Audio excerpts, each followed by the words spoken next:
বাংলাদেশ জাতীয় ফুটবল দলে প্রবাসী খেলোয়াড়দের অন্তর্ভুক্তি বর্তমান সময়ে নিয়মিত ঘটনায় পরিণত হয়েছে। হামজা শামিদদের পর এবার সেই তালিকায় যুক্ত হচ্ছে নতুন আরেক নাম, ট্রেভার ইসলাম। যুক্তরাষ্ট্র প্রবাসী এই ফুটবলারকে নিয়ে দেশের ফুটবল অঙ্গনে ইতিমধ্যেই উদ্দীপনা তৈরি হয়েছে। এখন দেখে নেওয়া যাক কে এই ট্রেভার ইসলাম। 21 বছর বয়সী ট্রেভার ইসলাম বর্তমান যুক্তরাষ্ট্রের স্বনামধন্য স্ট্যানফোর্ড ইউনিভার্সিটিতে অধ্যয়নরত।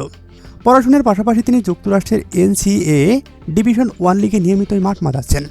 মূলত সেন্টার ফরওয়ার্ড পজিশনে খেললেও মাঠের দুই প্রান্ত অর্থাৎ লেফট এবং রাইট উইঙ্গার হিসাবে সমান পারদর্শী।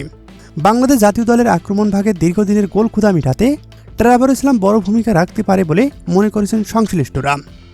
বাফুফের সহসভাপতি ফাহাদ করিম সামাজিক যোগাযোগ মাধ্যমে জানিয়েছেন, গত বছরের ডিসেম্বর থেকে ট্রেভারের সঙ্গে যোগাযোগ শুরু হয়েছে। চলতি বছরের 18 ফেব্রুয়ারি তার জন্ম নিবন্ধনের কাজটাও সম্পন্ন হয়েছে। বর্তমানে তার পাসপোর্ট তৈরির প্রক্রিয়া চলমান, যা আগামী মে মাসের মধ্যে শেষ হবে বলে আশা করা হচ্ছে।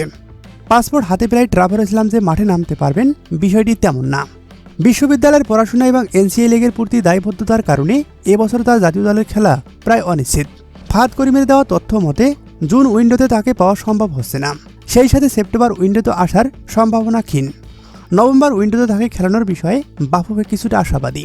তবে সবকিছু ঠিক থাকলে 2027 সালের শুরু থেকেই ট্রেভার ইসলামকে নিয়মিতই বাংলাদেশের জার্সিতে দেখা যাবে বলে নিশ্চিত হওয়া গেছে।